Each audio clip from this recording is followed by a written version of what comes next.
Very good morning, everyone. Myself, Purnima, I'm a PhD scholar at Electronics and Communication Department, MSRIT, Bangalore. Today, I'm here to present my work on unveiling optimized parameter for classification of right and left nostril breathing pattern using 1D CNN approach. Yeah, breathing. We all know that breathing is a vital part in our life, right? For the exchange of gases, that is oxygen and carbon dioxide. Along with that, it certainly gives us a relaxation and it will help in changing the state of mind of any individual. That is how we have been seeing a lot of yogic exercises, the breathing exercises to keep ourselves calm, or it can change the state of mind of an individual or the state of well-being as well, because it is directly linked with our autonomic nervous system. Here we can see that not regular breathing, like individual nostril, has an effect on the autonomic nervous system.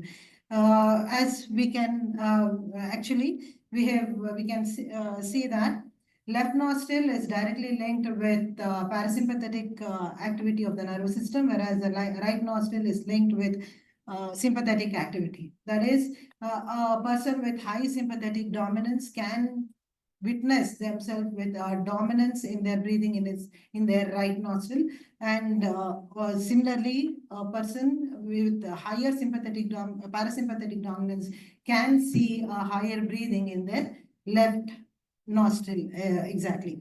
So with this here, even at present, we can see we can witness ourselves that we are not breathing the same in both the nostrils. Right now, probably being here on stage and little excited or with an anxious, I might be breathing more in right. In a relaxed state of mind, you as an audience, probably you are breathing more. And we can also see in the ourselves, like we can visualize that in as we go towards the end of the day during night times, we can witness a higher breathing in the left in comparison to right. And during daytime when we are active, we are breathing more in right. So with this thought or with this insight, I thought, okay, an interest developed to understand the breathing between right and left nostril, how exactly it will vary, to visualize. So in order to visualize, we had to go with the development. So my objective started with classification of right and left nostril breathing using a wireless MEMS based sensor. I'll present about the sensors on the later slides. And my next objective was to identify the best parameter to classify between right and left nostril breathing. So this did not just came up to me as just a vague thought process. Of course, a lot of researchers have put themselves in understanding about right and left nostril breathing. So they've used EEG signal like Niazi here.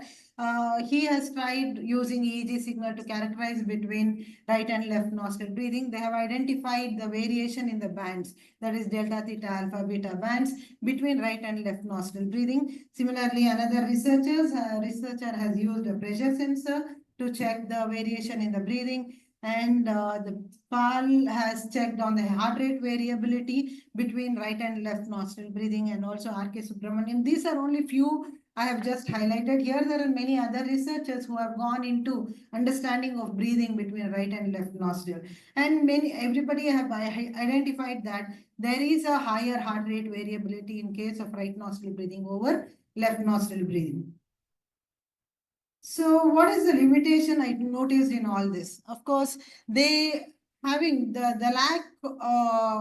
lacuna here in the healthcare is we don't have any device which can capture the breathing patterns directly, right? As Mohan sir also mentioned that the respiratory is a derived parameter basically. Right now we have all are usually the chest based setup or the wrist based or the PPG setup. None of them have, we don't have any device in the market which can capture the breathing pattern at the nostril level. So that we usually claim that as a derived parameter to see the breathing pattern, isn't it? So that is one of the lacuna I noticed, and also these analysis does not involve any AI or ML tools here for the data analytics. So with that, okay, with the objective of identifying the breathing pattern between the nostril, I just looked into the respiratory devices available, but to see the available devices are usually in this set, either they are bedside monitors or the chest-based setup, or of course, they are very expensive modalities. Uh, in order to overcome this, yeah, many researchers have come forward to develop tools to acquire the breathing patterns using variable sensors like temperature sensors, pressure sensor, humidity sensor. Here again, we can see yes, a lot of research has been happening here. That gives me a motivation to also think about development of a tool to capture the breathing patterns. So another thing I noticed, the limitation here is none of them is addressing on capturing the breathing pattern from individual nostril, that is from right and left nostril. So they are like in general only single nostril breathing is being assessed here. So that was another gap which I could find, that okay, developing a tool to capture two breathing pattern will certainly mean make a difference. So with this thought, okay, our journey of development of a wearable tool started off like this. My first level prototype was just a handheld device using a thermistor based sensor. And of course, that was not very comfortable. Then we thought of arriving at a flexible electronic strip, which you can see there. It's a flexible strip for which we attach the thermistor sensor, the Murata sensor there. And again, the wiring was little clumsy in that second level prototype, but we were able to capture the breathing pattern rightly. Again, in order to overcome that clumsiness, again, we moved on to another level prototype, that is the current prototype which we are in, that is on the TRL level 4, which is flexible strip. In order to overcome that fragileness of the flexible strip, we moved on with the rigid PCB and the strip, the sensor strip being a flexible strip, flexible electronic strip, and the sensor, whatever the sensor which captures the temperature, pressure, and humidity patterns simultaneously. So this is something unique which none of the other researchers have done. Like either they have tried capturing any one of the parameter. Here we try to sense multiple parameters, that is temperature, pressure, and humidity simultaneously at the nostril level. So this is the device goes into a mask and acts as a wearable. So still, I would claim that this is a prototype stage. We have this a patch-based sensor as well.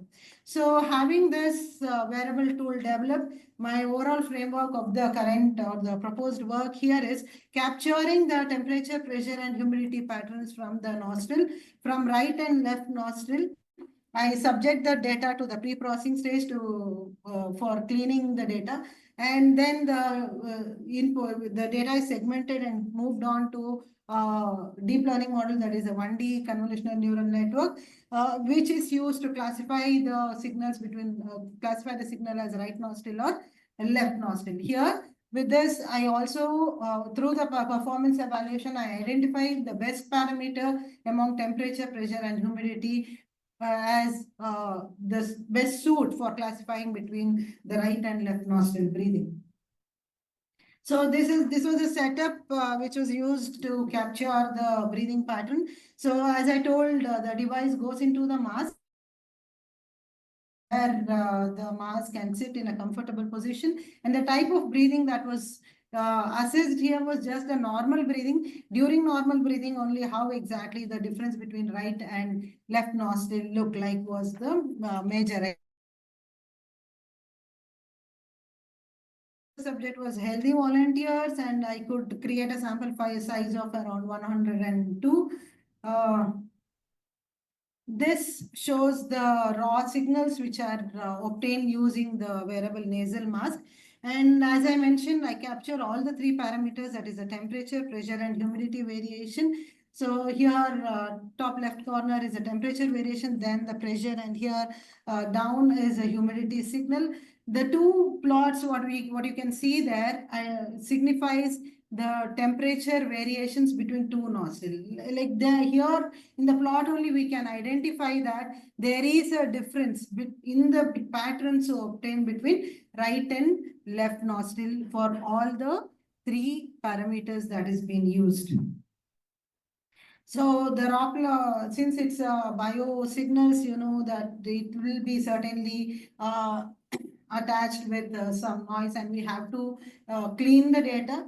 Yeah, this just represents the box plot of mentioning the distribution of the data set before cleaning. We could have some amount of outliers and all were identified, and that was removed by subjecting it to the pre-processing techniques like IQR range, pre-processing or outlier removal process. And the box plot on the right clearly shows that all the signals are brought to a range where all the outliers were removed. So the clean data was subjected to the segmentation, and the segments were passed on to the 1D convolutional neural network. Here this is just a two-layer convolutional neural network with two convolutional layer, and the activation function is a ReLU function, and the sigma activation function is also used to classify between right and left nostril. So this is the performance evaluation matrix, is the ROC curve. So obtained here, we can cleanly visualize that the humidity gives the best classification result over temperature and pressure signal. This can be further witnessed using the confusion matrix here. Even this clearly depicts that there is a good classification using humidity signal in comparison to humidity, temperature and pressure signal. So overall performance evaluation matrix goes like this: the precision recall and F1 score. In the bottom, that is the third row, shows up an accuracy of 97.71, recall of 98.16, and F1 score of 97.93. So the IP status of the work is currently it has been filed, the patent is filed and it is published, and the algorithm for feature extraction is copyright registered here. And these are few publications here.